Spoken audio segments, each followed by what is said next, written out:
Just in case that dead horse wasn't beaten enough in the first episode, did you all know that the new Batwoman is a victim? Hello, this is Mara Jade, and I'm here with this gem of an article I found on MSN.com entitled Batwoman's Javicia Leslie previews Black Lives Matter story in Season 2. Watch an exclusive sneak peek. I'm not going to bother watching the sneak peek. I will, however, be watching the episode itself, just in case Lethal Lightning does another live stream discussing / roasting the episode, much like he did with the premiere last week. So, without further ado, Jesus take the wheel, God help me.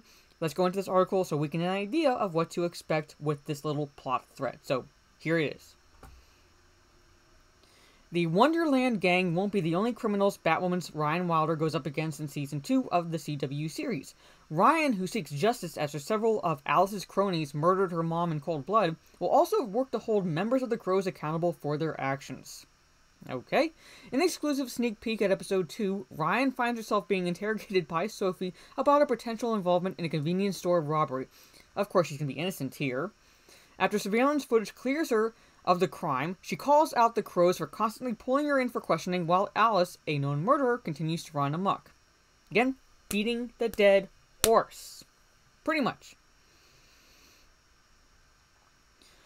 Alright, by my count, I've been brought up for questioning more times for stuff I didn't do than an actual serial killer like Alice has been arrested for stuff she did, Ryan says in the video. It's clear Ryan and Sophie have some history together. Maybe they'll explain it, I don't know. And Ryan's efforts to bring the Crows to justice have only just begun. Now, I cannot say anything at all about the Crows since I did not watch Season 1, so I don't know how they were in the first season. I'm just going off of this article right now, so here it is. Season 1 revealed corruption within the organization through Reggie Harris, the innocent man framed for the murder of Luke's father, Lucius Fox, by a group of Crow agents. The Crows also have assumed dangerous, almost authoritarian power over the city under Jacob Kane's direction. Obsessed with bringing down Batwoman, an extension of his disdain for Batman, he has abused his power by using his Crows as a weapon against her. It's a startlingly familiar image for those watching at home. Here it is. Their story draws serious parallels to the real-world conversations about policing in America and the Black Lives Matter movement, which calls for police accountability and a reallocation of funds to social services. Here it is, folks, again. In case you weren't aware she's a victim, in case you weren't aware that there might be an agenda within this series, again, where there shouldn't be, because Batwoman as a character in the comics, we've known she's a lesbian.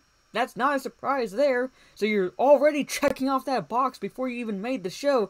You had to insert more sociopolitical agendas around that, instead of just having an awesome character who happens to be a lesbian. Let's continue. As we saw in the Season 1 finale when Jacob Kane, caught on camera, ordered his Crows to open fire on Kate Kane's Batwoman, there's nothing really standing in their way. Ryan will take issue with the organization which possess an uncomfortable stronghold over Gotham and those who are a part of it. I have not watched Season 1, I reiterate, so I cannot either agree with or counter what the person in writing this article is saying about the Crows. Now, anybody who's watched Season 1 in the comments, just let me know if they are accurate in their portrayal within this article. So, moving on. I think at the end of the day, if you're part of an institution that you know is not being held accountable for what's wrong, you are part of the problem. And that's something that Ryan forces Sophie to really look at, star Javicia Leslie tells TV Line. Yeah, you say that you're different, but are you really different when you know that there are people that you work with killing people and not being held accountable for those acts just because they're considered police? Gotta beat that fucking dead horse, don't you? Ryan and Sophie share a few commonalities. They're both black and lesbian. Because all that matters is what's on the surface, right? All that fucking matters is what's on the surface, right? And they seek to protect the innocent. But with Sophie working for the Crows and Ryan firmly against what they currently stand for, these two won't be working together so much as they'll be butting heads this season. It's not about Sophie being black. It's not about Sophie being a woman. It's not about Sophie being a lesbian. They could have a million things in common, but at the end of the day, she works for the man. And Ryan can't get with that. Ryan also faces an uphill battle as the new Bat Team leader. That should be Batman. but oh well. With Mary and Luke focused on finding Kate, she'll need to put her foot down in order to get her new crew to fall in line. Yeah, put her whamming foot down. They become deferential to her, but there's always that push and pull. Everyone has opinions in that Batcave. They should not be deferential. You're supposed to be a fucking team.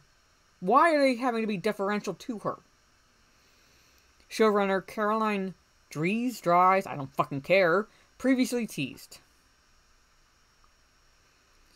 Alright, that is the end of the article. So there it is, folks. Not even well into the second season, and already they're pulling the BLM card, if this article is at all accurate. So, only in episode 2 we're going to start seeing this. But at any rate, what are your thoughts down in the comments below? Did you watch Season 1? Did you not watch Season 1? I did not watch Season 1 because I was maybe going to give it a chance. Maybe.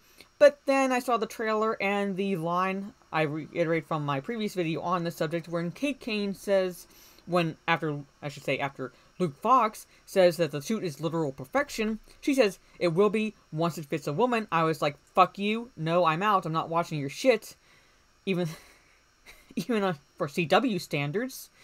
But I was asked to maybe watch Season 2 and roast it on live stream, so I'm doing that now, and Jesus, take the fucking wheel for episode 2. But let me know if you've watched Season 1 again, if you're watching Season 2, what you're thinking of Season 2 so far, what you thought of Season 1, all that fun stuff down in the comments below. If you like this video, leave a thumbs up, share on social media if you will. This is Mario Jade, catch you on the dark side, and I'm going to need all the fucking alcohol I can get at this point.